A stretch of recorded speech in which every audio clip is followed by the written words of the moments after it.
big live. Let's go. Blind Barber, Los Angeles. With two of the homies, man. Like I was in the car when I was coming here, and I was trying to think when I actually met you guys, and I think it was 2018. Yeah. I want to say it was through Louis. Louis knows. Shout out Louis. Yep. But man, appreciate you guys sitting down with us, man. Thank you so much for having us, bro. Huge fans of the music, and just you two as men. When I finally really got to chop it up with you guys, it was always just positive energy and just great. So likewise, we're excited to sit down. Those were great years too, because honestly we had the Black Bear record that was coming out. You guys were working some stuff with him as well. Yeah. And I don't know, I just feel like when you meet someone and you guys have this instant connection, it could be about the music, but it always runs a little deeper than that. I feel like we've always had that. And it's something that I've always just kept in my head, and I think that's how great friendships, start. Hell yeah, man. Yeah, so thank you for having us, man. We're excited to dive deep into the whole world of what you guys got going on, what we got going on, so we're in this. That's what's up, man. Bro. Again, like Chief said, I reiterate, just appreciative, you know what I mean? Like, this is, when people come on, it's a form of advocacy, right? Like, we're advocating for one another. Like, Absolutely. you don't have to do it, you know what I mean? You have other choices, so when you come, it's because you want to come, like, you know what I mean? We're not paying people to be on here or anything, so it's appreciated, bro. Like, thank you for having us. I just saw a snippet of what's about to come, and it just kind of put it all into perspective for me. So yeah.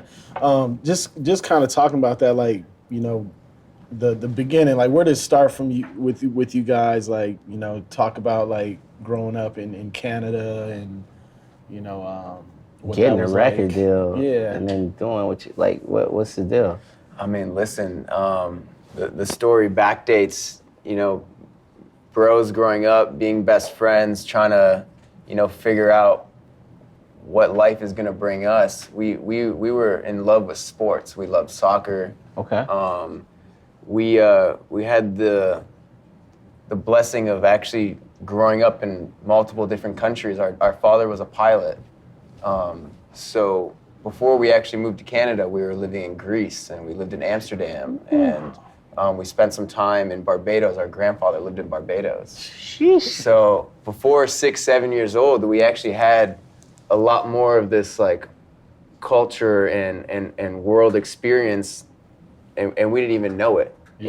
Sound, food, everything, just learning different people's cultures. It was already instilled in us at such a young age that by the time we moved to Canada, that was probably the first shock for us to see, hey, we love soccer, we love being in these European countries, but Canada was hockey, lacrosse, huge switches. We never really had any real comfort of what home was, but I think in the grand scheme, that was what's supposed to happen, because it really prepared us for the life on the road.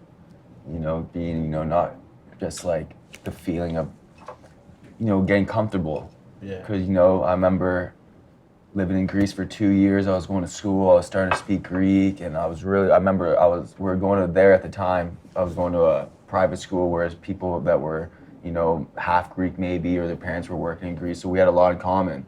And I remember loving it. And then after 2 years, around that 2-3 years, I remember like, Chris, we're moving back to Canada. And I was like, no, I just remember loving it there. And like Alex said, it was definitely a culture shock, but just the vibes of never being comfortable in one spot and just being on the road really prepared us for the future on the road. It's a big lesson, man. And then playing soccer, like Alex said, we were always traveling, on the road on buses, traveling to America to play all the best teams in America. So y'all was playing like real the highest competitive. level. We were playing. I mean, to be honest, we made it to England. We played for the Toronto Lynx, like the youth academy team, and that was the highest team that you could get to in Toronto. And we Provincials also was high. We played for provincials also, but this was more more of a showcase to kind of bring you also to, that was like the pro team in Canada at the time. It was semi-pros, the Lynx. 15 years old, we got to do some months in England playing all the academies out there. So we stayed in Manchester and trained with like we saw Roy Keane and all the. We met Ronaldo at the time. We met Ronaldo when we were like 15, training with these guys, seeing how just dedicated these kids were to the game, to the sport. We got to play 6, 7, 8 different academies in the hopes of getting drafted. Chris kept it going. Chris got a scholarship for soccer, but that trip was unique for us because, you know, I had to share a position with the coach's son, and in that time, I didn't get as much playing time as I thought. Although the trip was a huge, eye-opening experience for me, I was a little demoralized by the lack of time I got to play and showcase my skill and how hard I worked to get there. So by the time I got back to Canada, soccer almost had this like tainted feeling to me, and that's when we picked up instruments. Chris actually picked up the guitar first, and like most things, the older brother always grabs something, and I'm like, oh, what? Teach me that, teach me that. And then he taught me some power chords on the guitar, and he was like, all right, well, now that he plays a guitar, like, I'm gonna get some drums. All right, so man, yeah, pretty much like going into high school, I remember like straight, sober, clean, we're soccer players, that's like the goal, the dream. But starting to get into music, punk music, and you know, where we grew up is like, you know, it was a country, but it wasn't much to do other than party and stuff like that. So yeah, pretty much going into high school, we were just like never, you know, drank, we were really clean kids. But, you know, started getting into music and, yeah, just, you know, I took a guitar class second semester. So first semester, never smoked weed before. And, you know, but I was starting to get into music. And every day off the bus, like my homies, my neighbors would be like, you know, like, no effects, those guys smoke weed. Like, you come smoke weed. I'm like, oh, I got soccer. And then eventually, you know, I was like, oh, fuck it, I'm going to come smoke some weed.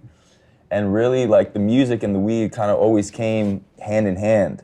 So, I mean, I remember taking a guitar class, and I would go, and I'm like, man, there's a lot of theory to this shit. Like, I didn't really have the patience for theory, but I'd already been, you know, I've been playing tabs. I was learning tabs on guitar, playing punk music, pretty simple power chords and stuff like that. And then, yeah, so I was skipping a lot of the guitar classes, and like I was just smoking a lot of weed. So I'd come to class sometimes, and I saw someone was selling drums. So I'm like, fuck it, I'm gonna cop the drums. So Alex was playing guitar, I was playing the drums, and our neighbors, his name was Chris also. He's like, I'm gonna buy a bass. And then his brother was a year younger than Alex. He's like, I'm gonna be the vocalist. So like we just started. First band was two brothers, man. Yeah, we're like, our slogan was like, we're not a band, we're a family. Yeah. Yeah, so that was the first band, like 15, 16 years old. But I mean, just relating to all these genres of music, it's so important for us and just a part of the story because there was levels to it.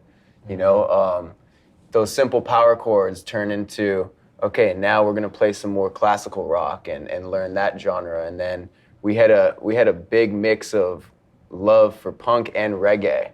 And at that time, like we were just talking about Sublime. Also being from Canada, Toronto, they have a huge scene. Like Caravana is crazy. And everything. So and the band scene in general. And then just to go forward, I think, like you said, like traveling and having context for so many different cultures, right? Dude. Food, music, everything, right? Style, aesthetic. It was already in you. So you guys are beginning to sort of like, oh, yeah, it's making sense. Totally, man. And you're really blessed for that because, you know, a lot of people aren't really, they're kind of just born and they kind of live in one place their whole life. They stay there their whole life. So it's that's cool too because like that's like tradition and that's great, but it's also like the most knowledge you can learn in life and from different cultures and growing as a person, just understanding and like living in other people's shoes is to travel and just learn. So we were definitely blessed. 15, 16, band starts. Does the love for the sports start to? Yeah, I mean, at this point, like, I got dreads, like, we're straight stoners, like, all we're doing every day is literally getting home from school and we're jamming. And, like, And smoking weed. And Yeah. smoking weed. Okay, I just like, want had to to smoke include weed. that. Yeah, in Had the to. basement, you know, but We'd switch between, like, our bandmates, the family, their house, and then their parents would be like, we're fucking tired of it. Then we'd, like, go to our parents' house, and they'd be like, fuck off. And then But our mom, you know, she was the was coolest, though. she was the type of woman that would put in earplugs at 2 a.m. in the morning, and we're still just rocking the basement. Like, I remember my like, dad, loud. he's like, he came back from like a flight and I had the drums. He's like, you let him get drums? Speaking of basement culture in Toronto in Canada is huge, It's right? crazy. Like the parties, Oh. everything happens. Yeah. We're like in the country, so like we were more like, we'd sneak out to smoke weed in a fucking barn and shit. Like that was like, that's But what no, we you're were doing. you're correct, man. But right? Because, Is because that we have correct? we have these long winters, and Yeah. we have these, you know, these moments where you got 5-6 months where you're not doing barbecues outside. You're doing parties in the basement. You're jamming in the basement. You're hanging out with friends in the basement. There's a basement culture. I actually haven't even thought about it like that, but the way you just put it. I don't know if I heard wrong, but you say you dropped out of school. So I finished high school. Okay. And around that time, I got a business acceptance into a university in Toronto. Meanwhile, Chris was already going to a university for soccer scholarship. He was going for business as well. And 2 weeks into me moving into a new dorm room downtown in the city for the first time, we basically did a showcase. That was there was a show on Much Music MTV in Canada that was trying to find the next big thing, and Chris got us onto the show. It was actually at his university, and we did it and won the whole thing. Wow. So it actually. Yeah, really The random. prize was you get to now do 8 episodes on a TV show that's going to showcase you. Universal signed us in Canada. Universal signed us in Canada, and Colin Lewis, who's now over at Live Nation doing all the Post Malone tours, and Colin became our agent. So we started getting gigs right off the bat. So I dropped out of school 2 weeks in. And I didn't tell my parents. I dropped out, and we got that advance. We moved into a brand new condo building right above the Air Canada Center where the Raptors play, and we were one of the first guys to move into that building, and all the other guys that were moving in were a bunch of the OVO guys. So, you know, we came from this small town, 6-7 years of just like learning different genres of music. But just to rewind it a little bit, a really important part of it was our relationship. When he went to school, the way we really connected still through the computer and just messaging each other was just solely based off of music. What are you working on? What are you doing? I was still writing stuff on the guitar, trying to find my voice, recording little demos here and there. Chris started learning how to produce on Ableton in university. He started learning how to make beats. And that was the first time where I sent him. I was making a lot of reggae stuff, like I said, and I was sending him like Sublime type stuff, and he took my vocal and he turned it into this like Euro sounding flip of a dance song, and right at that moment when he sent it back, I was like, all right, hold on. I want to interrupt. Yeah. I'm from the city. I'm from Long Beach. Yes, sir. Favorite Sublime record. Give me weirdest your one. 3. Give me 3. Okay. So give me a top 3. One of my favorite is Ruka. Waiting for my Ruka. Waiting for my Ruka. Like What Happened. DJs dun, dun, pops dun, off. dun, All dun. of the DJs early taking lessons. I mean, there's a lot of good songs, honestly. I mean, STP. Yeah, some of the punk stuff they had was dope, and then even some of them, even the stuff that you would consider the mainstream stuff, Wrong Way and Wrong Way is all, my it's shit. it's like Gay rape, everything. these guys I had never records. really understood what the meaning of that song was until I was like, that's a weird name, honestly. Now, but like that was a banger. Mm-hmm. So where did banger.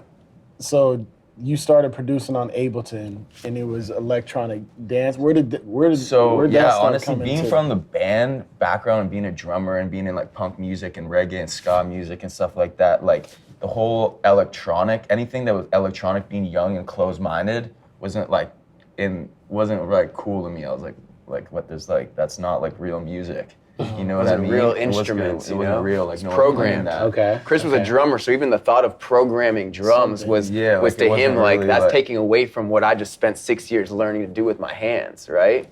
But Like then I was kind of introduced to some music, some like hard style, and some like more like what was kind of popular at the time, and I don't know, I was just like, I kind of fuck with it, you know what I mean? Like I can hear some aspects that I like in it. And then like when we started doing the dance stuff, like I would show my friends, like, and they'd be like, yo, what the, like this is it. It was the like, I would show reaction. them like our punk and ska reggae shit. They'd be like, dude, like I'm getting a fucking headache, you know what I mean? Because like the punk scene was like, it was a scene, you know what I mean? Like it was a pretty big scene, but like it wasn't really mainstream. Yeah. Pixies fan? Yeah, Pixies. Pixies are dope. Isn't I wouldn't say we're. Pixies. No, what? No, I don't know too many songs, but I know the I name. know the Pixies. I can tell you too many names. I'd say we were more onto like the harder like thrash stuff. It was either Okay. SoCal Like punk, Bad Pennywise, Brains, Bad Pennywise. Brains, Okay, got it, guys got that knew it. how to like be Okay. on. 80s Yeah. punk, Bad Brains, and Minor Yep. Threat, like Yep, really yep. fast Totally. and aggressive. Yep, And then new yep. school was like Choking Victim, Leftover Crack, like thrash kind of New York stuff. It was usually SoCal. pretty like, underground. Yeah. Like, very like pretty like aggressive shit. Like Okay. not most We people dove would be, like, deep into listening that. to it. But I mean, just relating into where we started going with this, it was like we listened to a lot of even Shabba Ranks, Buju Banton, like stuff like that, where all of some of this dub reggae, and a lot of people don't know this, but our name Dubs literally derives from dub reggae. Got it. That's I was that's gonna also ask you. a- I was gonna ask you. and at the time we're kind of the word looked cool. We were like we're smoking a dub. Like we kind of always just relate it to our everyday life. We couldn't trademark the U, so our last name starts with a V. We just threw the V in there, and that just became the But the whole dub music wasn't also, the sound system kind of shit was like, and also in for us being like, okay, like electronic, like no one's really playing real drums on that, but that was also like what led us into like accepting electronic music, Got it. like the DJ kind of culture and shit like that. There was a process for us to actually accept that we were transforming into something that we didn't know what was happening yet. So is that transformation, right? That Yeah. growth. Now that you have to look at as growth, right? Yep. Initially, you're like apprehensive. Yeah, well, even like you some guys rap are music, cred. I didn't really fuck with it because like I only listened to the more like traditional rap music where it was more like live kind of drum, like that kind of boombox kind of sound. But like Okay. like the newer like rap, I was just closed-minded. Okay. But obviously learned to, in university was Top like three really big rappers into like Gucci that Mane. you love. Who do you I like? mean, like I really loved Gucci Mane back in the day. Like, obviously, like younger was like the straight Chronic, like Dr. Dre, Snoop Dogg. Like, Okay. like I remember buying that album and just bumping that shit really hard. Yeah. Who else? We had Jay-Z was one of the first albums. Yeah, as Jay-Z, well. The Blueprint What's too. the But- Blueprint? Yeah, it was Yeah. the Okay. Blueprint. But I remember would reading say about that. rappers right now though, like Now rappers. Or just Young you. Thug, Lil Baby. Everything I you know like, those guys. yeah. I mean, I like so many talented people at it's this different. point that It's Got it. different. Like it's more swag. You know what I mean? Like it's like you just gotta know how to like. You're a purist. I don't know what that means. But You're like. It's like for me, right? I'm an NBA fan. Yeah. Right? I'm a sports fan. Period. I'm a huge course. sports fan. I'm a huge music fan, but I'm probably what you consider a purist, right? Yeah, like yeah. I'm not. I love. Don't get me wrong. I love the NBA and where it is right now, Yeah. but I'm not accustomed to guys putting up 25 3-pointers in a game. Like, you know what I'm saying? Like, Yeah. and shooting from like half court. Like, Yeah. I'm like, yo, it's kind of circusy. Like, I'm more like, yo, what's up? Conservative a little bit. Can we get up into somebody and play some defense? Like, you know what I mean? So Okay, like, yeah, yeah. And in music, in a music standpoint, I think I hear from you is like, again, you're a traditionalist. Like, you love the instrumentation. Yeah. You love but at lyric. the same time, you love. like, man, not even though, because I can appreciate like a rapper saying one word on the whole beat, and like it's still hard. You know what I mean? Because like maybe that beat needed that. Okay. You know what I mean? Like sometimes maybe. but it did take you time Yeah, to no. get To to get that. to Yeah, get to that took place. him It's time. intense. it was just like your Yeah. mind. It's just like Yeah. you like are influenced by one person who says something, and you like kind of like feel that, and you're like, yeah, he's right. But then you're like, weren't right the whole time. You're just like being closed-minded. Okay. So to go back real quick, when you guys got signed to Universal, was it the band that got signed, or so we did a live performance, and there were a few more members on the stage where before we actually quote unquote became electronic DJs, we still, you said purist, exactly to your point. He couldn't even get rid of playing the drums by just DJing. He triggered every one of his drums. So we were a live electronic band. We had keys on stage. Chris was drumming with like an SPDS pad, making his own sounds. We had a bassist. Drums. At that point, even right before that, though, to try and make a more mainstream project. We were doing like kind of Sugar Ray Sublime kind of sound. So we had an engineer who was recording our live instruments, and then we had a bassist who was in the band. And when we started making the electronic music, he was like, honestly, like, doing the Sugar Ray stuff, like that was a reach for me.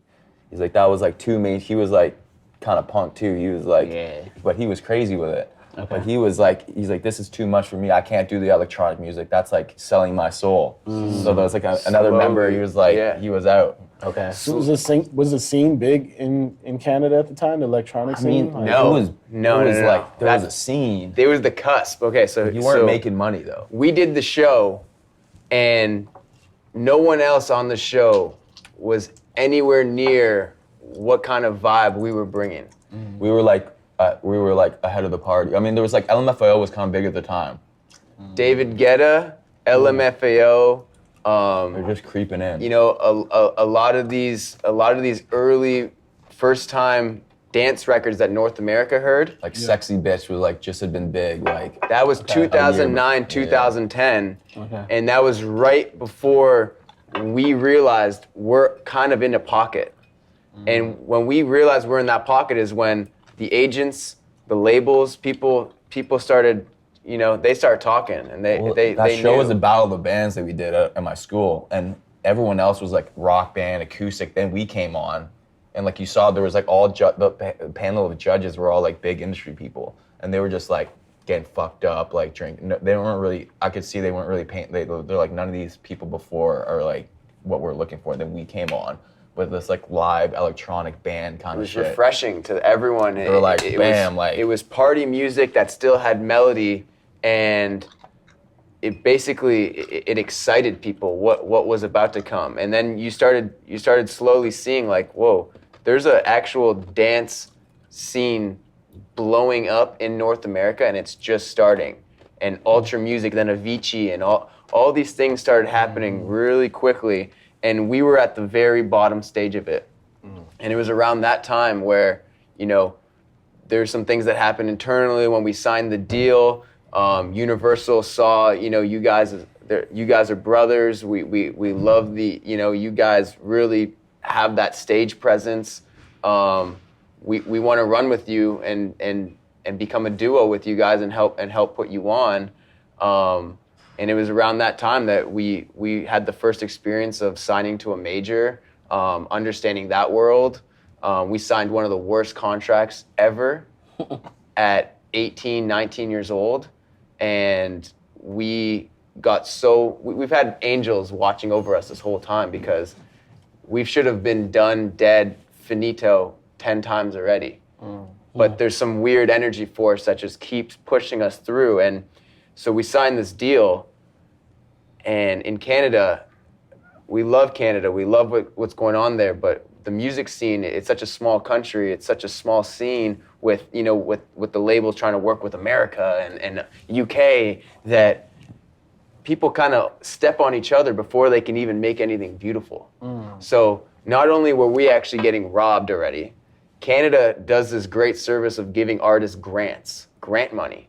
I've heard of this. So we have this amazing program where if you have great music and you're this upcoming new artist, the government will give you $50,000 or $20,000 for a video or $75,000 for a radio package, and But like anything else, there's politics involved. So like this is people who make really or break deserve money. It don't make it. Like the labels have the access to it. We just got you a $5,000 video grant. It's like actually $50,000. You know what I mean? So they were robbing our grants that were getting sent straight to us, and then charging us on the back end. So they were getting sent 30 grand, spending 30 grand, and then telling us we're 60 in the hole. Wow. And guess what? This is all public information. We didn't actually, here was the first mistake we did. We got really excited. I wanted to drop out of school. I wanted to get our first advance so we could actually show mom and dad like, hey, we're not losers. And we did a whole deal without good management. So we did this deal without good management. 6 months in, you know, we were working on our first body of work that we're still proud of to this day.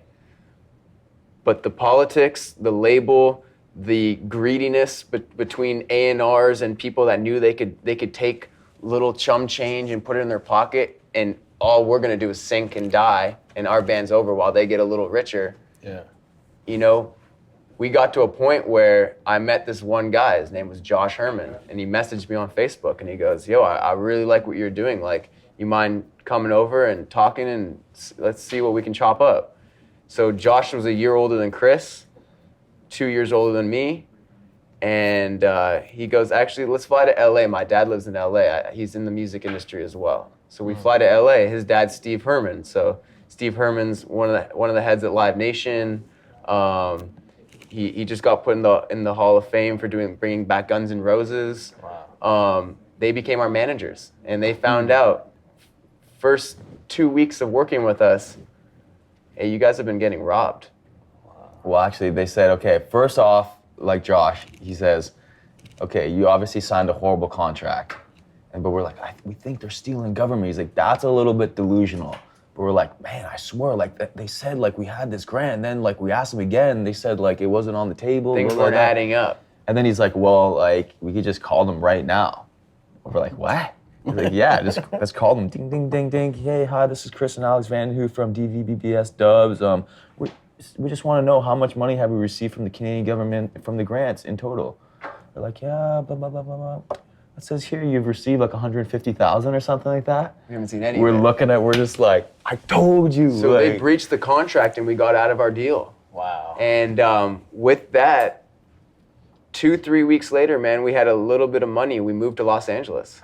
And I drove from Toronto. We had a first show in San Francisco, and I drove with my tour manager, Greg, from Toronto all the way to San Fran, played the show in San Fran, then drove from San Fran to Cali, moved into our first Airbnb house. And we're like, you know what? We don't have a plan. We don't have a house. We don't even have enough money to probably surpass 2-3 months tops living like this. But we have a goal and a vision and a drive, and nothing is gonna take us away from what is earned. And we moved into this Airbnb. Then I meet the owner of the house, and there's a middleman between the Airbnb. I'm like, hey man, this guy, you know, he's getting money from us, taking some, giving it to you. I'm like, why don't I just give it directly to you and you let us stay in this house for a bit? The guy's like, okay, sure. So we get this house, we move in with like 5 homies. And at the time, they were actually our best friends. They own a company called I'm Schmacked. And I'm Schmacked was doing really big college, kind of Project X parties that were going viral because riots were happening and were ending up on CNN. So we were starting to make beats. We had hardly any furniture in the house. We had a studio next to the kitchen. Like some of our songs to this day, you can hear things like being cooked in the background and recording vocals next to the kitchen. And we were making beats and they were putting them in the I'm Schmack videos, and these videos were getting millions of plays. But like still, every Monday, like since they had a big network of like college kids in the area, and like we would just have parties at our house every Monday, and like we would just like had like crazy. So we were just like networking and just getting the name out there. You guys had this. What you guys are describing is, you guys were just, yo, we're gonna do this. We're gonna hang on to this. Yeah. We're gonna see it through. Nobody's It gonna just separate felt like us real. from Like this. we weren't even thinking too much. Like literally, just every day was like hit the fucking weed shop and just make fucking beats. Like Yo Frey from I'm Schmack, the one kid, every day would come out. Like I would start making beats early. He'd be like, dude, it's 7:30. Like I can't sleep. Our one homie's on the couch sleeping. Like our other we had this one kid move in. He's like, I want to live with you guys. Like he's a big manager now. But at the time, he's like, I want to be like he did merchandise. T-shirts. Yeah, he did T-shirts. He's like, I want to be like part of it. Like there was good vibes, and that was just like a young like every one of everyone was us just had a doing different. something. We had a different plan, a goal. Everyone in the house. But it was cohesive. It was cohesive. It man. like it all ended up in this pool that I Yeah. get goosebumps right now thinking Well, about like it. this guy was like, I want to move in. We're like, bro, there's the couch is taken, like the pool house is taken. He went He's into like, the garage. he's like, I'm gonna bring the bed in the garage. This guy was sleeping in our garage, bro. So we had this trap house, like full-on trap house going on. And listen, by month 3, like I said, we were doing shows $1,000 here and there, $1,500 here and there, just to try and keep it going. Half of these guys couldn't pull up $200, $300 to put towards the rent. But you know what? We just kept it going and we made it work. And strangely enough, 4 months into our stay, moving to Los Angeles, we damn. shit. Chef Jay. Oh, Chef yeah. Jay. How's it going? Chef Hi. Jay, how are you, man? Thank Good, you. Nice to meet you. Nice to meet you, bro. Here you go. Thank you, man. Wow. 4 months into this house, I knew something special was going on. Even the thought of the unknown of what was gonna come, we were in such a good place. I was so happy to finally be in California, to finally be around all these hardworking people. Yeah, we good. That we started writing our first song that really did something was called Gold Skies.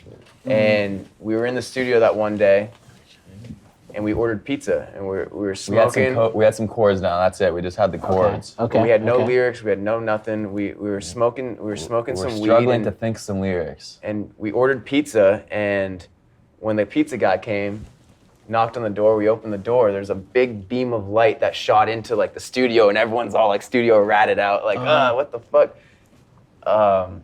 This guy's like, oh man, it's a fucking hot box in here. And I just saw that beam of light and I was just like, See the smoke see the smoke when the sun shines. And this guy like, instantly was just like, we will forever be faded under gold skies. And So like we really write this phrase and went from like not having a fucking single idea To, of like- one lyric to like so crazy. So Hit song. that was Chef the Jay, this first. sauce is crazy. Excuse me, guys. No, Go ahead. I had to try Fuck it yeah. too. We guys took a 2-second break to try it. Chef Jay, I gotta get my need some insulin, more of man. that sauce. So we write this phrase that ends up becoming this record that we send to a little Dutch record label called Spinnin' Records, because at the time they had this viral YouTube channel, and YouTube was just starting. They had like 15, 16 million YouTube subscribers. This was like 2013, 20... This is exactly 2013. So we moved to Los Angeles March of 2013. Okay. We write this record, we send them the record, and I'm singing on the record as well as this one girl that we collaborated with, and we send it to this awesome guy named Jorn out in Rotterdam in the Netherlands. And he goes, yo, this is really fresh, guys. Like, we love it. Let's keep in touch. Let's send some more records. 2-3 weeks later, we sent another idea, and that idea ended up becoming Tsunami. So 4 or 5 months now into staying in this household that we had no idea what was about to happen, all of a sudden we had this one great idea called Gold Skies backed up with another one that was actually going to be our breakthrough hit. Wow. So we sent it to him, and to be honest, he didn't see the vibe right off the bat, but it was everyone else that kept coming into our house. And this house, like I said, we threw parties every Monday. We had different musicians coming in. When we got into that studio next to the kitchen and we played that song, it was something, it wasn't even people went crazy. It was almost like they had this blank stare on their face that they don't even know what the fuck they just heard. And Like once again though, we were onto a new genre that was like it's been around in like Europe and but it wasn't big anywhere else really, and like I just heard this genre. I'm like, we got to start making big room, and like my man, because it was a little bit more underground. It was like had it hard, like it was like we were making more like mainstream music before, like crossover, like Swedish House Mafia with top line vocals. Everything had a vocal and more like melodic and happy chords and stuff like that. This big room sound was like dun, dun, hard, underground. Yeah. And manager's like, what the fuck? Like, you guys, what are you talking about? You're gonna go for making this stuff? But when we made Tsunami, like, we just started like taking over. Pretty much this song we send it to the label and we're like, we want to drop this as an ID. So like, cause no one knew who we were anyways. So we want to, but anything they put on their YouTube was like anything they put would go crazy. So we said, let's try something unique here. Let's drop the record on your YouTube, but not put the name of who made it. Okay. Let people hear it with their ears and not judge some upcomers. Okay? Okay. So they put this thing on their YouTube, and when I say like organic virality, this thing hit 1 million, 2 million, 5 million, 10. This thing hit 20 million plays within the first couple weeks. That every DJ, Tiesto, Avicii, Hardwell, all the guys around the world were all circling around and saying, "What is this? Let us drop this song at Tomorrowland in Belgium this summer. Let's see how it works live." Next thing you know, the song's not even released yet, and the biggest of the biggest guys in the world are playing it in front of 80,000 people. The song's not even out yet. So the whole world is buzzing over a record that's not even out yet. And don't know who it's we by. don't even know what's going on, man. We're just sitting back going like, okay, something crazy's happening. So then all of a sudden we get a call and we go, all right, we're gonna drop it in August, okay? End of summer.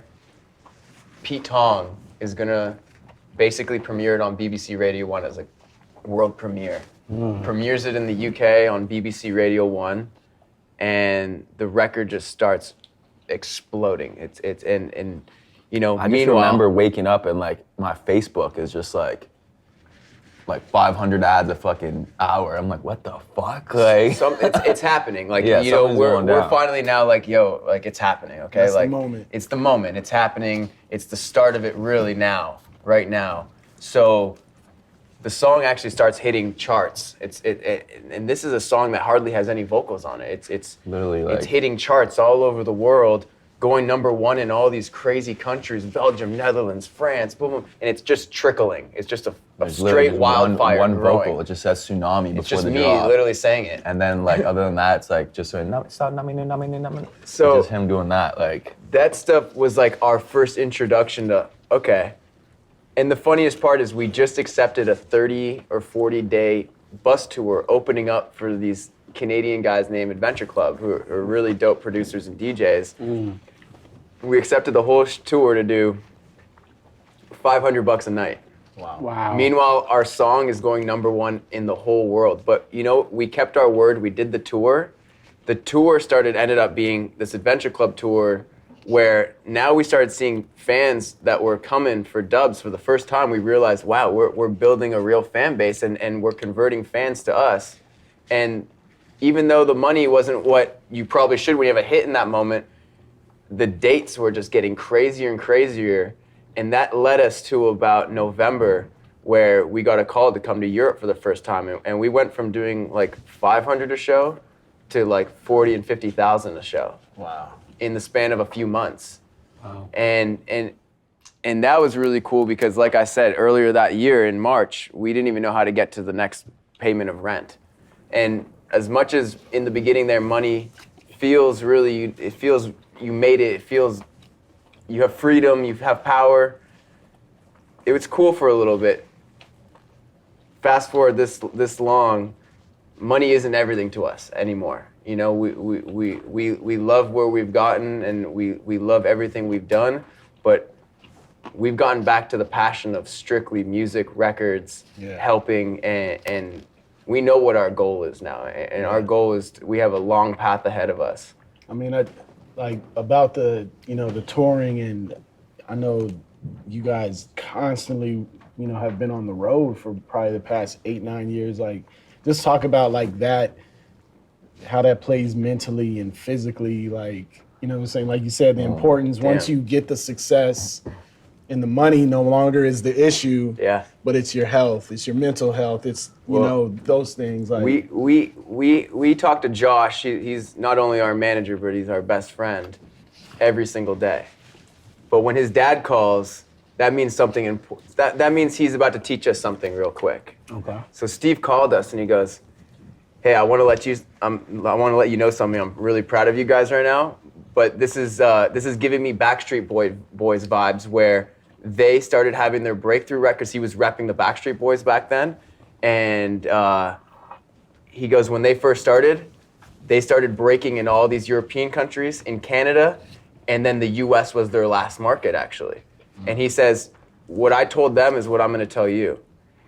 You get your fucking bags packed, and you hit the world as hard as you can, and you leave a dent, okay? So that kind of registered to us. And next thing you know, we spent the end of 2013 to about 2018 doing between 150 and 250 shows a year. And like I was telling you before the cameras were rolling, we got to a point where I know months just went or blur in my head. We were going to Europe for the weekend. 1 week we went from Los Angeles to Bolivia to Brazil to South Korea to Portugal back to LA in a week and a half. I mean, like in the first 2.5 years, we're flying economy. So I'm literally fighting grannies for the whole row so I can sleep on the flight. I'm literally like, I don't even have no remorse. Like I'm actually just like scrapping Our people for the backs whole are row. just, you know? And then like, yeah, like at first, you know, you're playing all these shows, you're so hyped to get on the plane. Like 3-4 years later, you're literally sitting on the airplane like, 8 hours to go, okay, how long can I fucking do this? Like I'm actually going nuts right now. Like the mental component of it, it's like, you gotta be so prepared for an airplane. Like you gotta have like, you know, your computer charged up. You gotta make sure you have like resources, because when you start looking out that window for 5 hours, just thinking, like that's when you like get. Let's you know, dive. go a little fucking nuts. Let's dive a little deeper though. Yeah. Like you're talking, you know, we're kind of talking about the surfacey part of it, right? yeah, oh yeah. The surfacey part of your emotional health, but the deeper part is: am I meditating? Am Yeah. I eating right? No, Am I Hell reading no. some books? no. You know what Look, I'm I saying? just ate this burger, but usually I cook all my own food. Like I don't really even eat bread. Like The burger was kind of it fire. was good though. Like Super. I eat so good now that I can cheat here and there, you know. Yeah. But before, like you're showing up to this 5-star hotel with the promoter's credit card on the room, and you're just like, yeah, let me get the cheesecake, let me get that, let me get the burger, and you just have all this free shit, and you know, like living in abundance like that, you know, like it starts getting to your health. You're not working out. Like I'm literally fucking calling the promoter. Like my only goal is to try and get some weed. Like I'm not like hitting the When you- gym. And or it like, wasn't even weed, because we're like stoners like that. We were drained. We were tired. We knew we were on a path to greatness. But you're also on a path to like destruction. some, yeah. Health wise. But I'm gonna tell Right? you, I'm gonna tell So anyone how out do you- there. when do you realize like, look, there's gotta be a moment I'll tell where you you when. say, I gotta make a hard pivot, or Yeah. I'm not gonna, I may not be here anymore. We talked about that on the way here, man. Okay. We talked about it on the way here, because and before I get into that, I'm like, Okay. anyone out there, like this lifestyle, all the stuff you see on Instagram, all the pretty stuff, oh my God, that is 5% of what it truly is. The no's, the amount of people that turn you down and say no before you get there, that's enough to break someone right there. The traveling, and you gotta almost exile everyone you grew up with, like family. Mom, we didn't see our mom for years at a time. Years at a time. Really? Years at a time. And even Holidays, everything. nothing. Okay. Nothing. I'm telling, we spent at least 8-9 last Christmases. like holidays, you're playing shows. Like We were- holidays means like bag. That you know means what I mean? that means you're gonna fly go to play in Asia, front of like- 50-60,000 people and keep furthering this brand, and Got it. it's your life right now. We have nothing left, man. I dropped out of school, he Got it. finished, and this is what we're set on. But Got it's it. bigger than that. You start growing this family and fan base where now these people are waiting for you all year long to come to their country, to give them some hope, to lift them, because electronic music is so different than so many different genres, because this music runs so deep. We went to Myanmar, a place that got ATM machines like in the last 10 years. We went to places that were the most third world countries, but 80,000 people showed up, stadiums filled, to come hear those beats, to come hear things that make them live, dance, and forget about what they go through every single day. Okay. And that's where we were like, you know what? The bigger picture of this, sure, we're also getting paid, and it's furthering our life, and we can start running investments to actually, you know, build our family and everything. But it started to become realer than just money. It was like, wow, these kids are actually like, we're changing lives here. And you almost start to forget about your own life. Got it. You almost start to live for everyone else, where there's always gonna be a breaking moment. And that breaking moment was, I think our mental health wasn't exactly where it should have been. I could see that happening. I saw that in him. He probably saw it in me. Our best friends who were traveling with us were reporting back to our team saying, you know what, like these guys, you know, they should probably take some time off. They should probably like get back to real life, because you're in this fucking daze. Yeah, absolutely. And this daze, you can be you're stuck like this. Everyone's telling you, yeah, you can have that. Yeah, you can do that. Oh, you're in that country, smoke it. Light it up in the car. Man, we were doing whatever we wanted to do. Yeah, and not one person told us we couldn't. So 5-6 years of that, you become your own monster. And that monster can bring patterns, but it also brings an energy where it can actually kill you. And yeah, Chris had I pretty much ended up in the hospital. I mean, Okay. Yeah. I became diabetic. I was on tour, and I was like, man, like I'm not really working out or anything, but I'm losing weight and I'm so thirsty and shit. And I was in Amsterdam, just like my regular shit, just smoking on mushrooms, like, and I was just like, nah, like we're going to the show, and I was like, pull over, like I gotta piss, and like my tour manager's like, we just left the hotel. I'm like, I pissed there, I gotta piss again. And then I'm like, I think I got a bladder infection or something. And then like that night, I remember like Googling like, why am I so thirsty? And it was like, oh, diabetic. And I was like, nah, man, like what?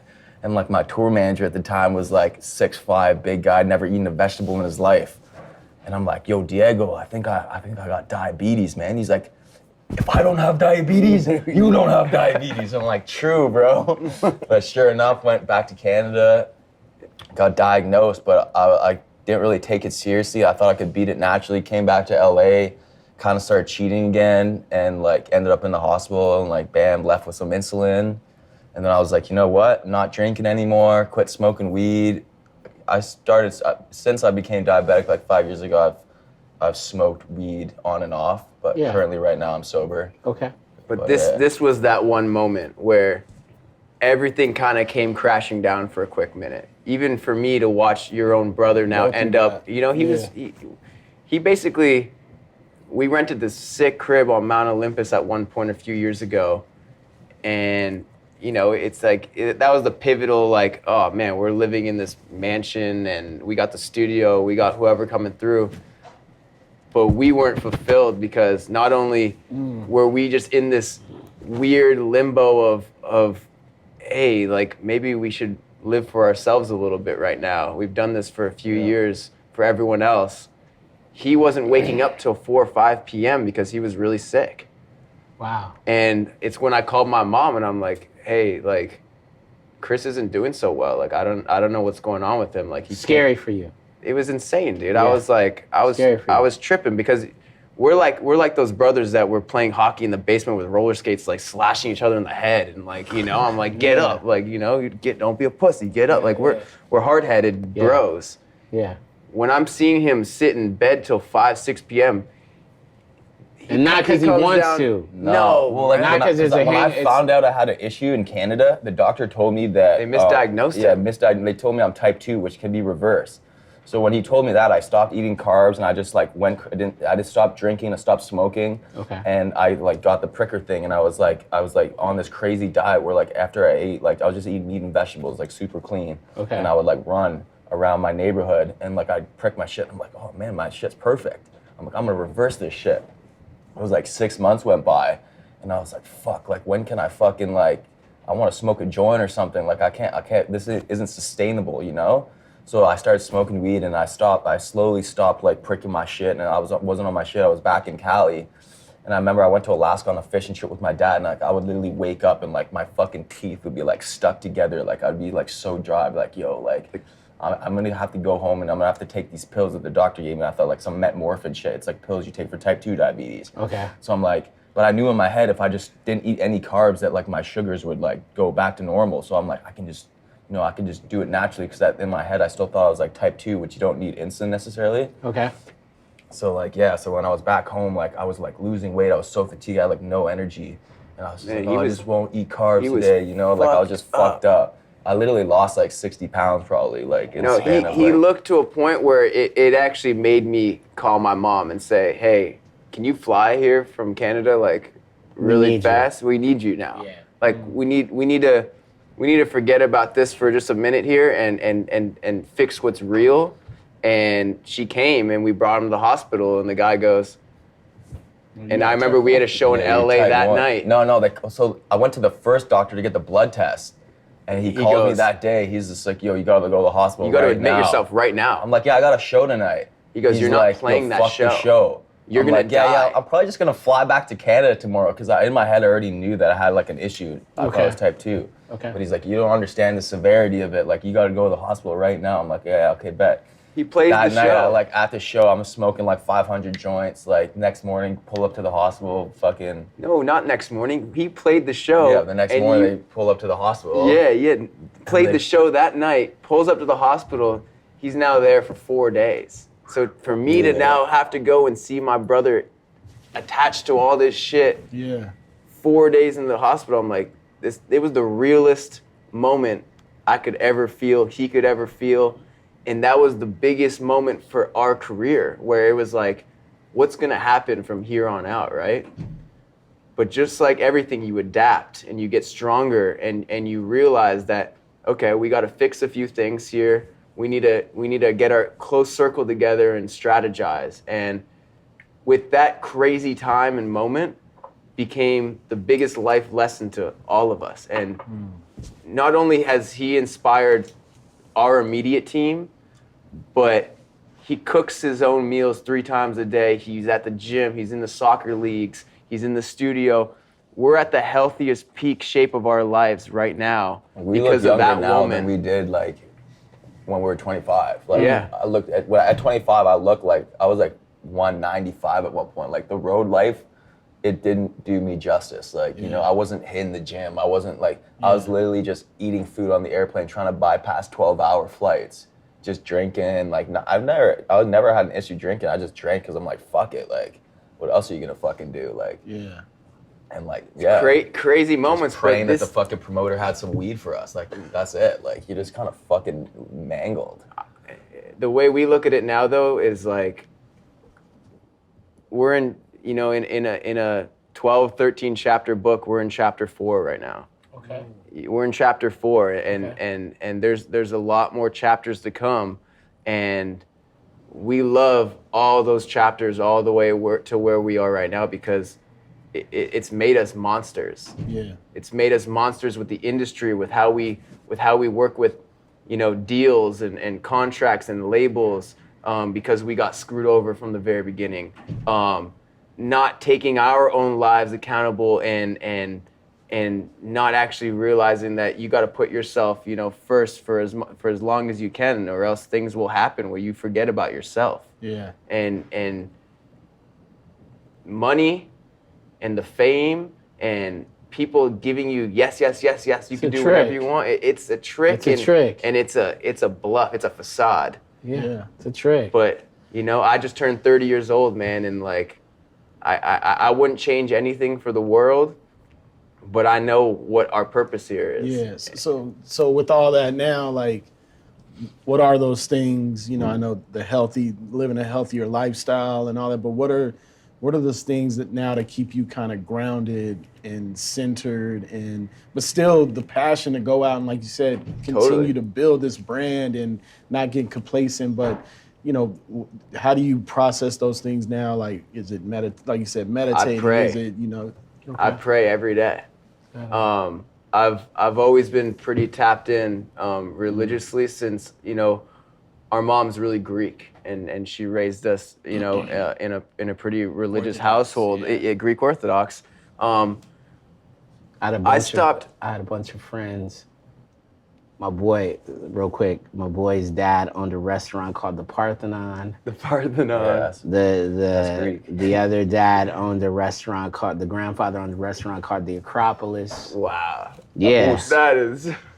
Listen, and we used to go there after school and like the grandfather would be cursing us and all this other shit, but we go in there to like, George would let us eat. George McCritis. George Louis. George, Louis, and yes, George, Louis, and Petey. Hell yeah. And they let us go over there. Yeah, they let us go over there and eat and everything like that. But the grandparents, I remember, very, very spiritual, very, I don't know, religious, but very spiritual, very, connected. Not so much like going to church, but just like thankful and like sweet to like keeping the faith, right? Yes. And I know we got kind of forced to go when we were young to church, and it took our own time and brain to say, hey, you know what, maybe every Sunday at that church isn't my thing, but keeping the faith and like I woke up this morning and it was a good, dude.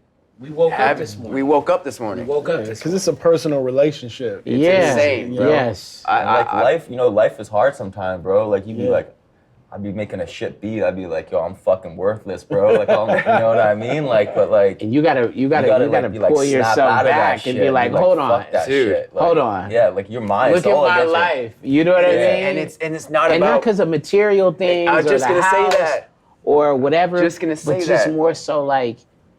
It's hard for people to understand, because there's always someone who, maybe has less, and they'd be like, well, how could you feel like that? Like, you live in Beverly Hills. No, but listen, but it's I think it's all perspective. It is all perspective, and I think that's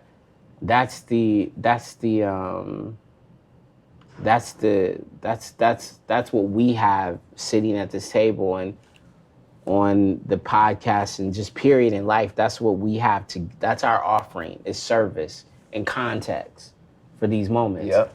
So if you offer the context, like, listen, it is tough. There's no day that's not tough. Yeah. There's not a moment in the day where it's not. Even your best day, there's still going to be a moment where you're like, fuck, right? But there's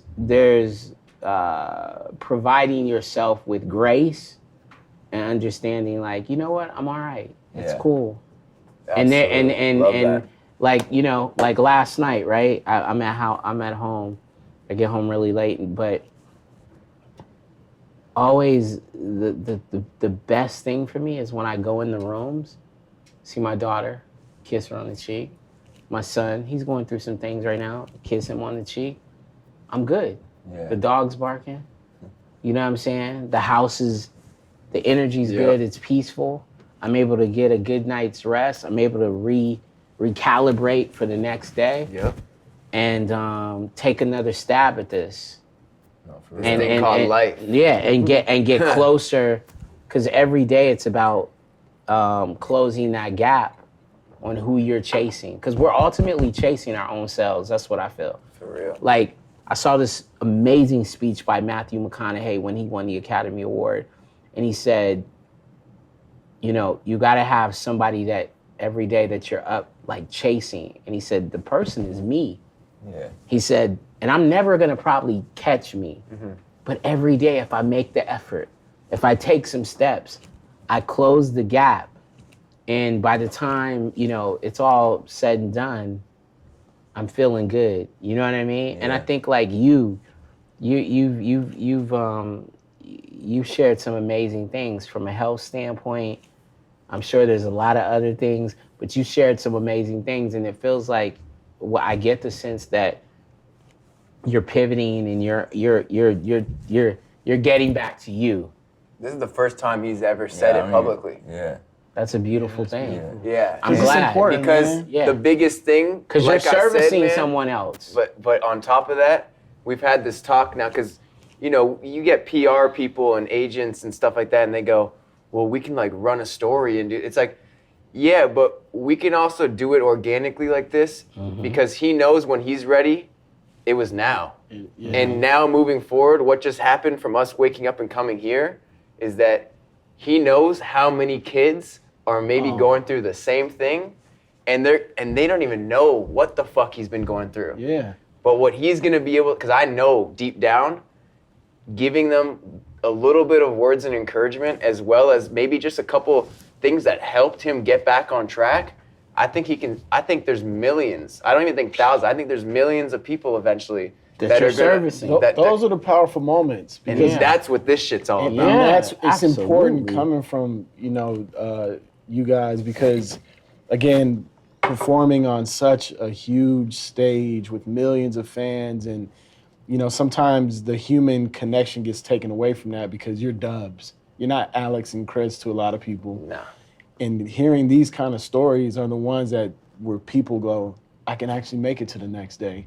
You know what? I've been feeling that way. Maybe I should go get checked out. Yeah. You know what I mean? And Totally. then they also look at you from a different lens because you're sharing something so personal that I think as humans, men and women, we're afraid to be vulnerable with people anymore. Yeah. You know what I mean? Like we're Because- so closed off to it because we feel like people are gonna judge you. Yep.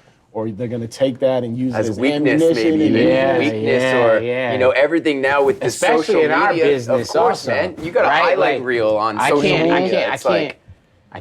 I can't acknowledge that, because if I acknowledge that, then someone they have a path in, you know what I mean, to like undo me and all of that. And it's like, yo, man, we're battling so many things on so many levels.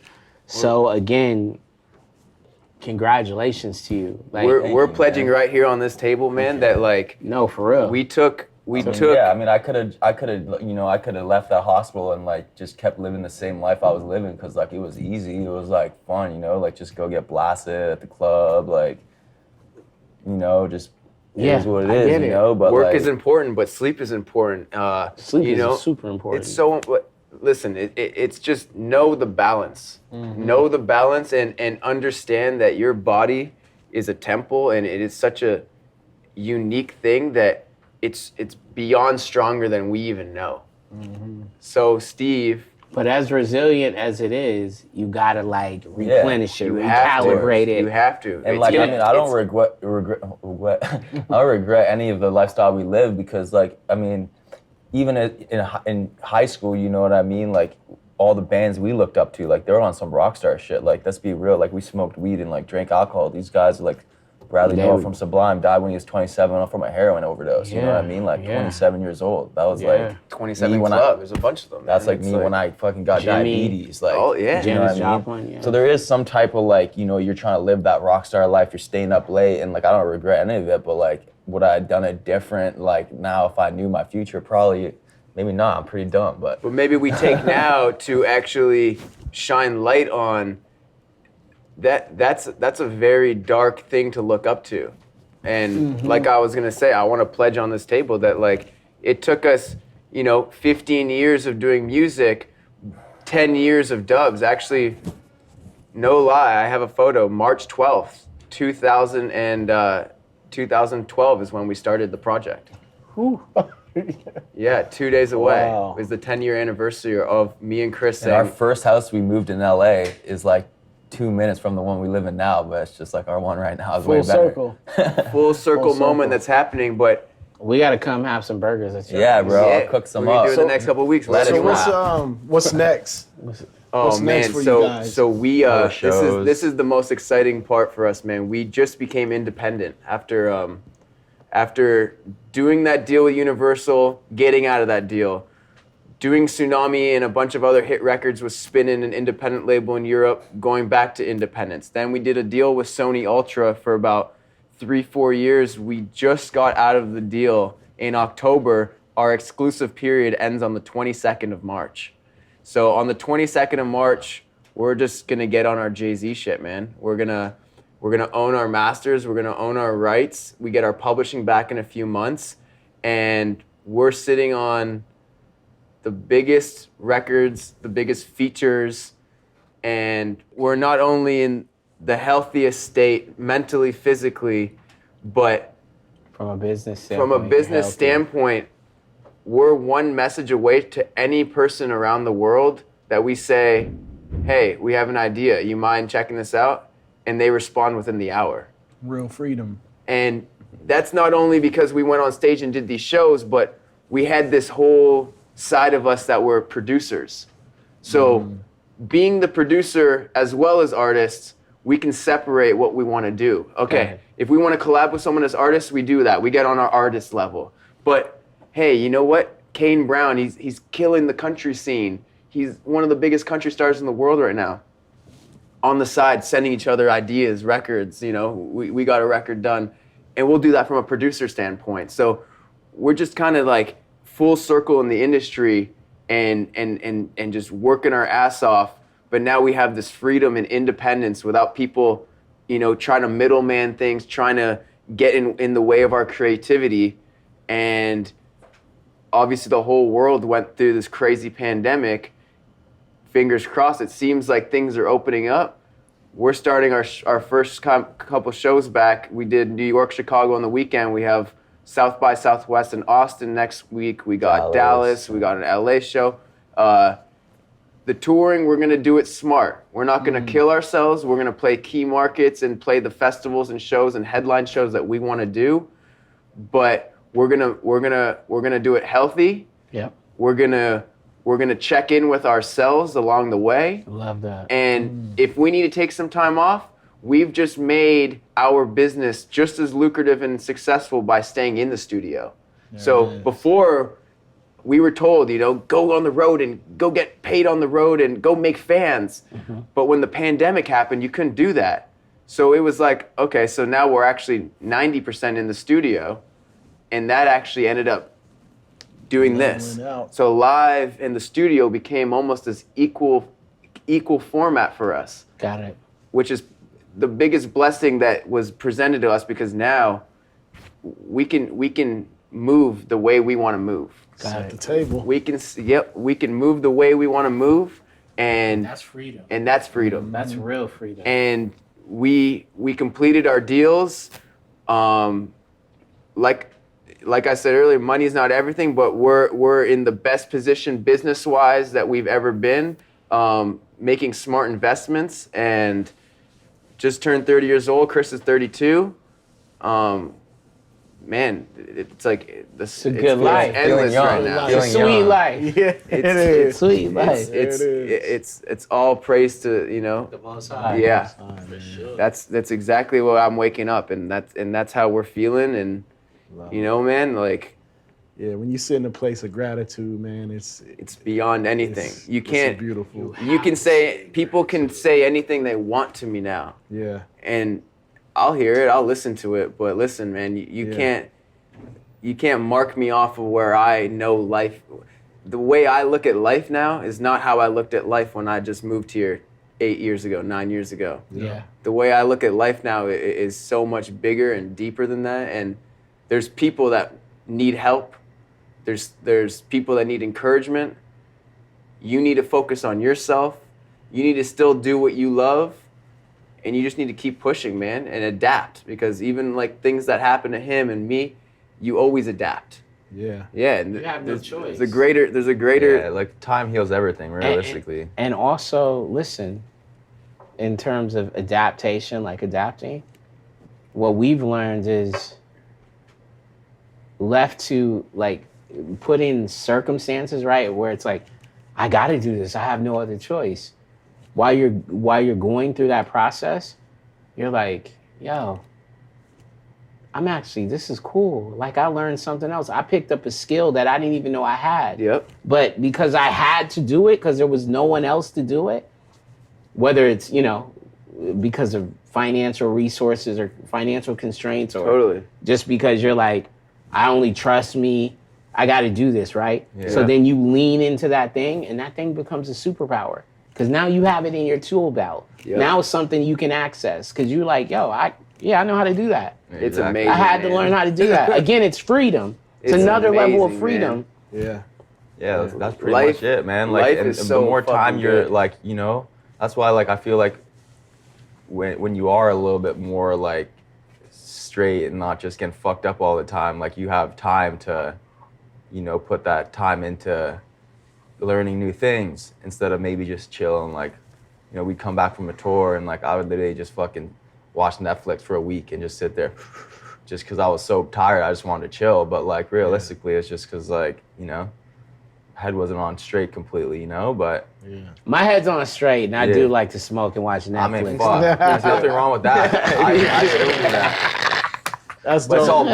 balance though. That's Yeah. it. No, I'm just saying though. You know what I'm for sure. saying? I don't But even Stranger smoke Things weed. in I don't a even couple smoke joints weed and ain't I a be bad fucking- thing. Listen, there's nothing wrong with I don't even smoking. smoke it. I be watching that good shit. So Yeah, good, But you I'm know? like, I'm super I'm high right excited. now. Yeah, right. I got a joint though. Just excited and proud of you guys, man. Seriously, And- proud of you guys. and Happy the fact for you. that, you know, again, sitting down and sharing these things and letting people hear your stories beyond of, you know, like somebody says a press release or like we can run this story. Like these are the stories that people hear. And then I think you've arrived at your destination when you're ready to be that beacon, you know, outside of not only inspiring people with the music, but with your journey. And now with you guys acclimating into these amazing businessmen, and you've set a blueprint, you know what I mean? And I know you guys are going to continue to shoot up there. And I'm telling you right now, I'm going to come to one of the shows and I want to LA, stand on the you gotta come to table. LA. Man, you're And I wanna Awesome No, bottle. we're getting on the stage. Yeah, you know that's what I'm saying. saying. I want to stand on the Let table while Chief they take his spin. shirt off on the stage. Chief want to take his I shirt want to off. experience that, man, because I You're be watching straight. the videos and I'm like, That shit The- crazy. the sea of people, like, Like Ultra Music Fest and Insane, shit. I man. be like, what the fuck is going Man. on? Imagine. It's so funny because I watch like our like say like ultra like Miami videos like viral on YouTube or from our set. Okay. And I'll like someone will like bring that up and my thought is like literally me, Alex, and my manager like behind the stage like smoking fucking joint. And everyone else is just like we're just like oh no. did it get to a point, you know, before we head out that you were doing that so frequently in such large crowds and it was expected that you became a little jaded or it wasn't that exciting? Man, You know what I mean? it was like- it's okay. it It was was like like- another day in the office kind Yeah. of thing, but like you Wow. still have this feeling of like Bro, it's you still always have that feeling of like anxiousness of like you just want everything to go smooth. Yeah. Always. That doesn't really go away. doesn't But, like, go away, You're but definitely a little like I mean like I remember like our first big show in Amsterdam, like, you know, you're just like really focused and then like fast forward 2 years, like we're about to play main stage Tomorrowland and we're just chilling backstage smoking 500 and I see my agents, they're all looking at us like, how many fucking joints are you gonna smoke? And you're like, yo, chill. you're tuning into a live stream with like 20 million people watching while there's 100,000 people in the grounds out there, right? I remember the one year I was still in Serato, right? And I'm chilling, so chill, smoking before our set. And it's about to be in front of fucking whatever, the biggest stage festival there is in Tomorrowland. And I just hear my tour manager, Greg, cuss! And I'm like, Greg, what is the issue? And he's like, your Serato box is broken. And I was like, oh shit. And then I had to borrow someone else's Serato box, but I always had issues with that newer version.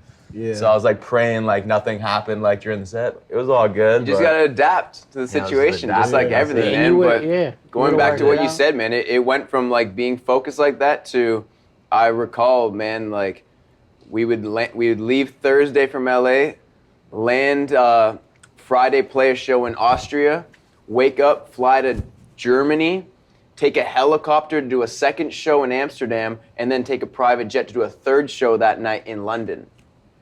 Wake up, do something on Sunday, fly back to LA. At that point, bro, nothing felt real. We Just going through the motions. we literally had we had a dude tour our in pocket. Asia. We had a tour in Asia during Christmas for like grossing crazy amounts of money that people would like most people would kill for. We're going to it was like our first show was like Malaysia or something, and the main tour was in China, but we had to get visas put in our Canadian passports. So our tour manager Greg took our Canadian passports, sent them off to get Chinese visas in them, and he's like, because we have Dutch passports. So he's like, use your Dutch passports to fly to Malaysia for the first slow, and I'll give you your passports there. So we get to the LA airport.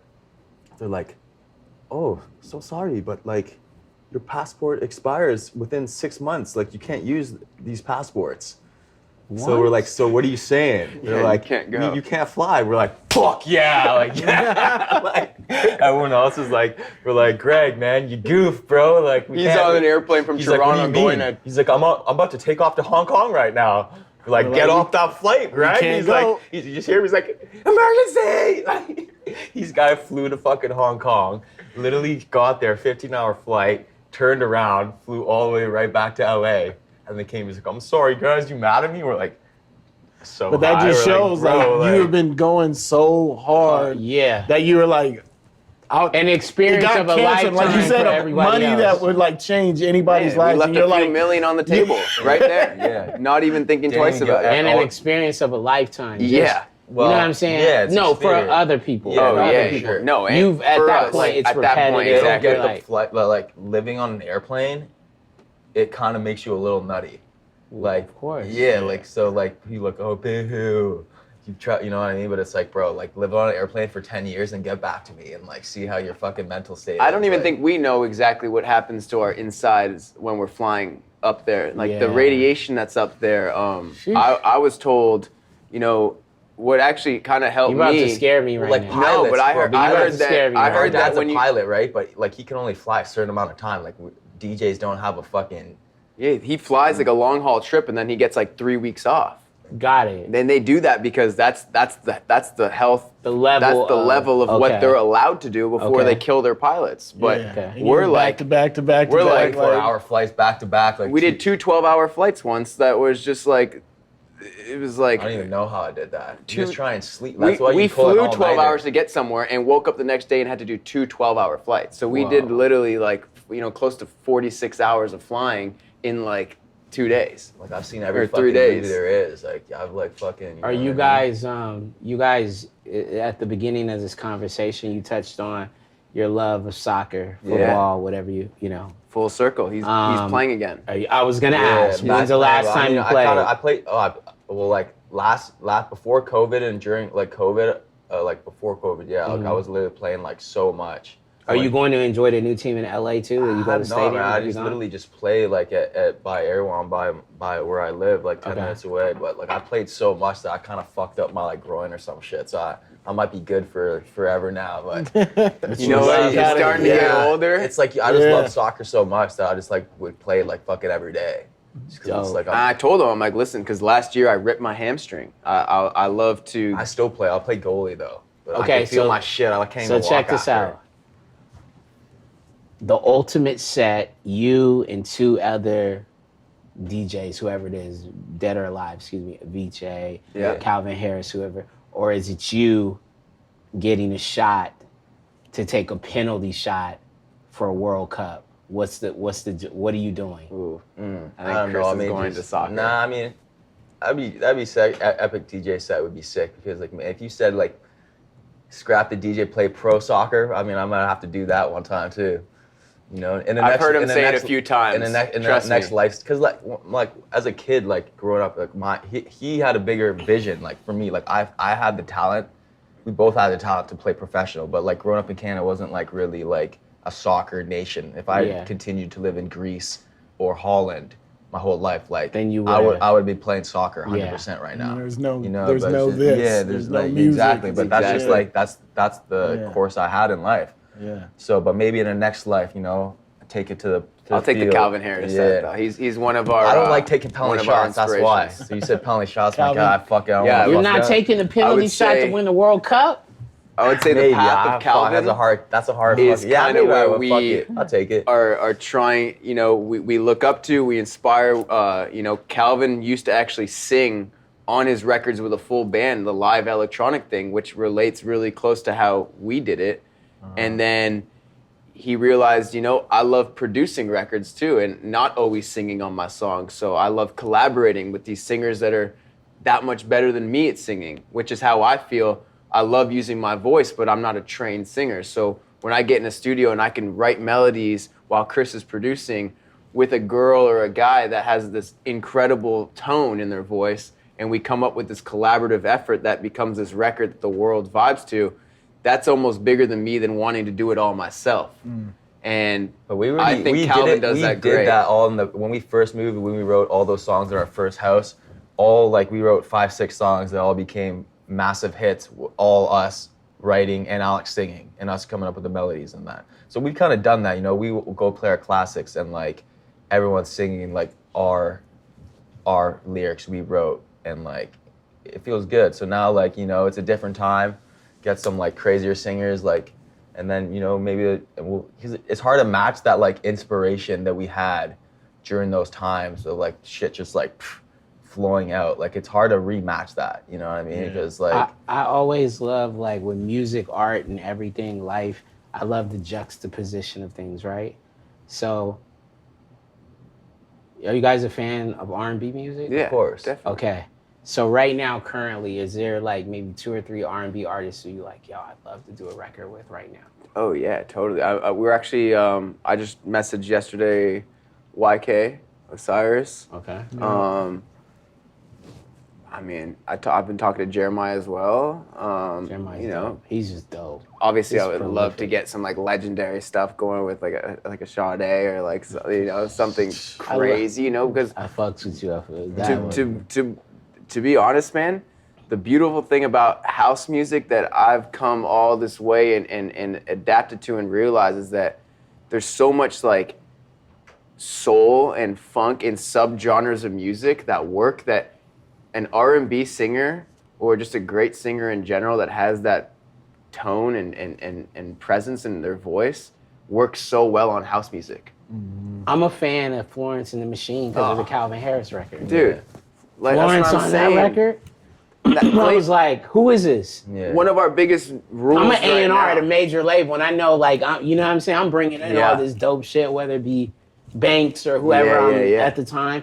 And I'm like, yo, who the fuck is it? The vocal on that record? Insane. On the Calvin Harris record? I was like, yes. That That shit was is my crazy. shit. You feel Crazy. me? I was like, so, yeah. But I think one of our biggest rules right now is like, we don't want people to come in the studio with us and write a top line to make a dance song.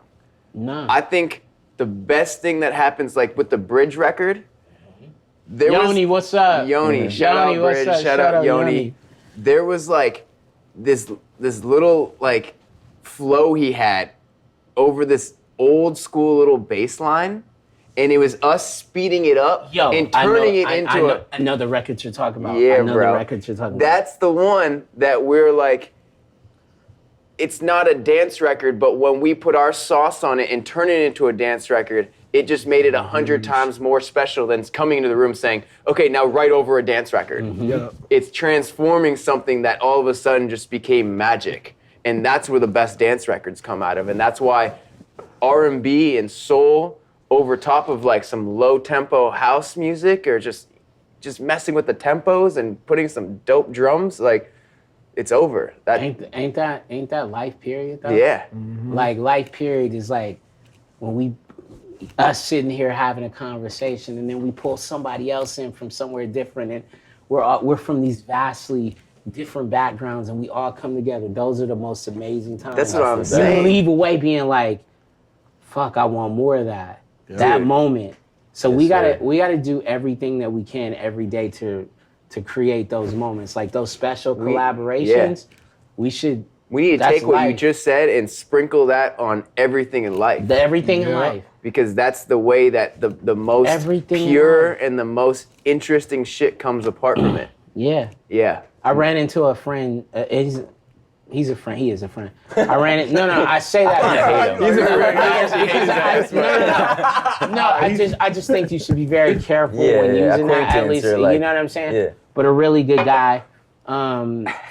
No, Pat. He owns Ruka, and I Oh, ran yo, into they Pat. used to fucking hook us Yeah, up. Pat's my guy. So I ran We into used to Pat. say RBCA back in the day. Yeah, I ran into Pat yesterday, and he's a guy that, again, Ruka is all about juxtaposition. You know what I'm saying? He's a guy that likes MMA and then likes YG Totally. and he's Reggae, Hawaii surf, surfing yeah. and doing this whole thing. And I'd be Sick. like, when we take a look at those lives, right? They call it Renaissance Man or they call it whatever. I think that's the way we should all live our lives. agree. We'll have a very enriched life by course. taking a moment and tapping into someone else's perspective and lens. Yep. It's one of the 'Cause- first things that Chief and I said when we just saw each other and we walked in the room. We're gonna break down all those barriers. This all motherfucker's those, special like that. dude. The Trust homie's me. special like that. When I say I've Fuck you though. but when you I know when what I I'm say that I've known him for a few years now, and even the small times that I've got to hang or talk, I'm inspired. saying. Man. And we meet hundreds and thousands of people throughout the course of our lifetime, But when there's some people that you know after a few words of talking to them, you're inspired by, those are people that you want to surround yourself with. You want to keep them close. And that's what it's been. You want to keep them close. Yeah, no, I'm happy, and I just believe in, you know, God's timing. Like, again, like you said, we've had encounters, we've spoken and these things, but this is the first time we've actually sat down and I'm getting to know you guys at your point in life where I feel like you've accomplished so much and you're gonna accomplish more, but I feel like you've arrived as young men to your sweet spot, to 100%. your point, man. So and I would say that like this all happened pretty recently, you know, definitely within the last year and a half, 2 years tops. Like, As long as it happens. I could have said that 5 years ago and been like, I made it, look, but yeah. But exactly how you just explained it is like how we are waking up. You know, we're not boys anymore. We're young men. Our heads are way straighter. Mm-hmm. You know, our faith is way bigger and Stronger. bigger. You know, thanks. Jurassic. Yeah, dude. Jurassic. And honestly, like, I just hope that we can just all stay healthy and keep doing what we love to do, because this is. We have to. We don't have a choice. Yeah. We're gonna do part 2 of this in like Greece or somewhere Let's get crazy, it. right? 100%. Yeah, year 2 of the sweet 100%. life. We already been saying we're going abroad. Like, Yep. we want to get with all the soccer Go to the players. Caribbean somewhere, bro. I haven't I been want back to to go to Greece, it. though. Greece? I ain't been to Mykonos. No Yeah, way, me bro. You neither. gotta pop Oh, off and you're you gonna gotta pop trip. off there. What? You're gonna Yeah. trip. I saw Jeezy out there with his wife eating fish on this thing, and he was looking, he had his shirt off, and he looked like he had some lace pants or something. I ain't doing the lace When pants. we land stayed, there when we and were you don't there even like know. every morning, the hotel we stayed in, every day we're there for a week, and every day he'd be like, what do you want to eat today for like lunch and They dinner? prep your whole dinner so you with the just tell them freshest what you want. everything. Like I'd be like, I We want some going. porta, Yeah. some fucking We going. souvlaki, They go on a catch the pita, fish and octopus right there on the some spot for you. octopoli, Yo, come on. limoni. Come Man. on. You're gonna And trip. then That's what we're Barbados doing. or somewhere. That's what we're doing. Okay. We can do Barbados too. Okay, cool. But we gotta Well, go to maybe Greece. I've been to Barbados, so somewhere else. We gotta go to Greece, Yeah, though. Greece though. Okay, let's hit it. You know what I mean? I I That's speak the the language spot. a little bit, like enough so that I might bring George McCrittis. Oh, yeah, He'll exactly. come. Him and Louie and PD, they'll run it up. Yeah, yeah, and Papoose. Yes. Yeah. That was Ladies like and art, gentlemen. like my yayo, and she was, you call her up, she's still like living in Montreal for 50, 60 years, still be like, Wow. Christopheros! Wow. Man, this is a good Thank fucking you, guys, morning, man. Yeah, Man, nah. come, Again. you know, I woke up, I was like, man, we gotta get the Cheese podcast right now. Chris is like, spread. I already fucking missed I had an ear fucking to get ear mold because I'm fucking kind of deaf. So I was like getting some ear protection, you know? Okay. And I was like, I set an alarm, but I was like half asleep. I kept on hitting snooze. I didn't know why the fuck my alarm kept You're on like, going off. what am I doing today? Thank y'all. again, Thank I, you I guys. really appreciate it, it, bro. man. Let's- Ladies let's and gentlemen, connect. Dubs. Yes, sir. Thank you, bro. Thanks to the love. chef. Yes. The chef Chef hit that up. Jay. Jay, The sauce. The sauce dang. was The homies. crazy. Dope, man. Thank you. are true.